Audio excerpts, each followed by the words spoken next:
Long live the Empire. Ever since he was revealed to be the villain of Star Wars Rebels Seasons 3 and 4, we've seen an explosion of Thrawn-related content.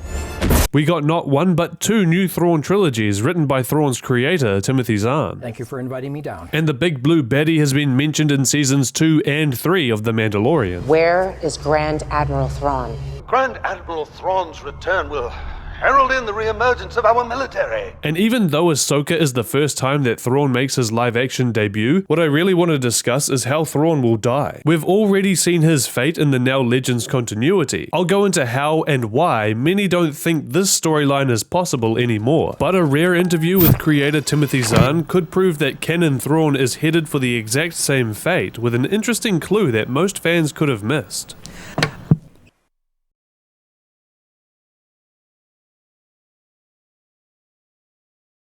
Allow me to break down the first death of Grand Admiral Thrawn. Back in 1993, Star Wars fans eagerly awaited the release of the third and final installment of a new Star Wars trilogy. It's awesome! I'm not talking about the prequels. The Phantom Menace was still 6 years away. No, I'm talking about a post-Return of the Jedi continuation of the story of Luke, Han, and Leia. Author Timothy Zahn had done a remarkable job of creating a new threat to the fragile peace which the Rebels had fought for throughout the original trilogy. Leading the Imperial Remnant was a Chiss Grand Admiral and strategic mastermind. What was first just a dream has become a frightening reality for those who may oppose us. By the time of the third book, The Last Command, Thrawn had emerged from the shadows, gathered an Imperial remnant under a unified banner, and struck at the heart of the New Republic by attacking Coruscant directly, and he was on the verge of total victory. They'll be the architects of their own destruction.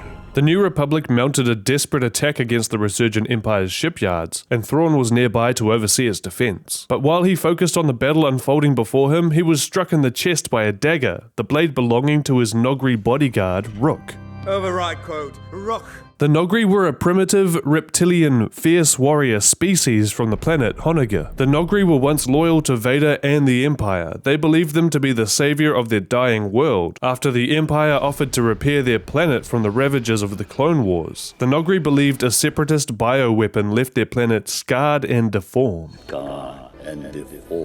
It turns out that wasn't entirely true. In fact, it wasn't true at all. The Empire wasn't healing their planet, but further poisoning it instead. What? Instead of receiving a helping hand, the Noghri were enslaved. Thrawn recognized this warrior race's prowess and selected one of the Noghri, a male named Rook, to be chosen as his bodyguard. Upon discovering the Empire's treachery, Rook planned the execution of Grand Admiral Thrawn. Thrawn was a tactical mastermind, but he never assumed that the biggest threat would be the servant chosen to protect him at all costs. As blood soaked his White Admiral's tunic, Thrawn saw the irony of such a surprise attack. So that's how Thrawn dies, in the Legends continuity anyway. Here's the problem with why it can never go down the same way, and one clue as to how it still might come true in canon. The reason why we won't see Rook betray Thrawn is because in canon, he's already dead. What? Rook was introduced to fans during Season 3 of Star Wars Rebels, once again as Thrawn's enforcer and bodyguard. He was tenacious in his pursuit of the rebels on Lothal and fiercely loyal to his master. But things deviate from the Legends story when Rook is killed by Zeb Orrelios during the liberation of Lothal. He's trapped within a shield generator and fried when it's turned on with him still inside.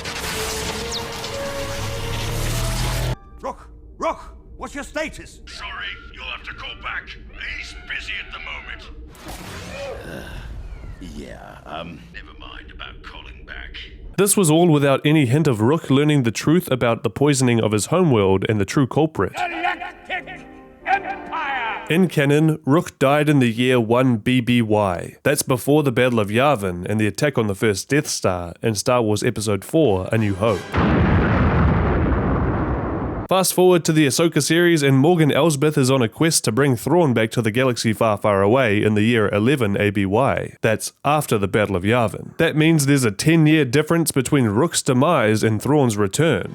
Long live the Empire. meaning the original death of the Grand Admiral couldn't possibly happen, or could it? Here's why there's still a chance for Rook to kill Thrawn, just like he did in Legends. But just before we do that, I want to invite you to join us here at Star Wars Sublight if you like learning new things about the Star Wars saga. You'd be amazed at what you miss while traveling at light speed, so come on out of hyperspace with us to explore the finer details of that galaxy far, far away. That's our mission here at Star Wars Sublight, and if you want to be part of it, then sub to Sublight today.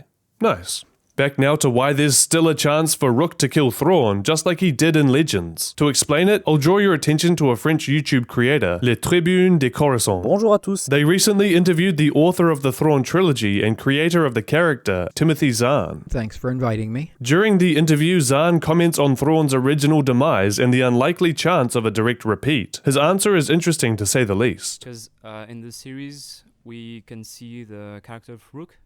Mm-hmm. Was it something they decided to include in the series, or was it a suggestion from No, you? that was their decision. Okay. However, that may not be the same Rook that's in my books. Either it could be a common name, or it could be a title, like Pharaoh. The Pharaoh of Egypt, that was not a name, that was a title for the position, or the Tsar, or the king. Okay. So it could be a title of some sort. So I don't think that's the same Rook because he died. Yeah. But that was Dave Filoni's idea to bring him in. Okay.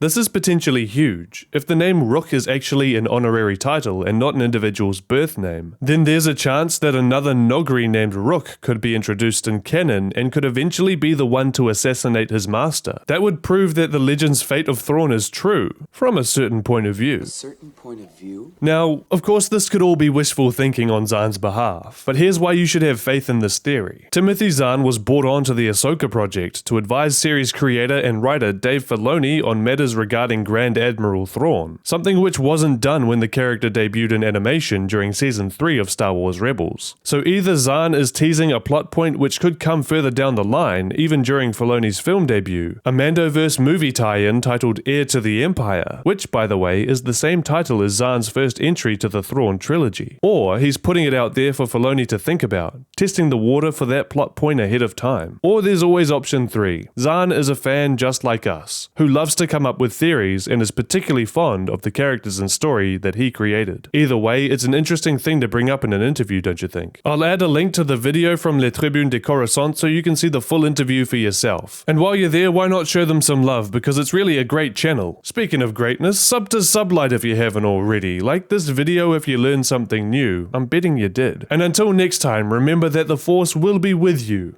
Always.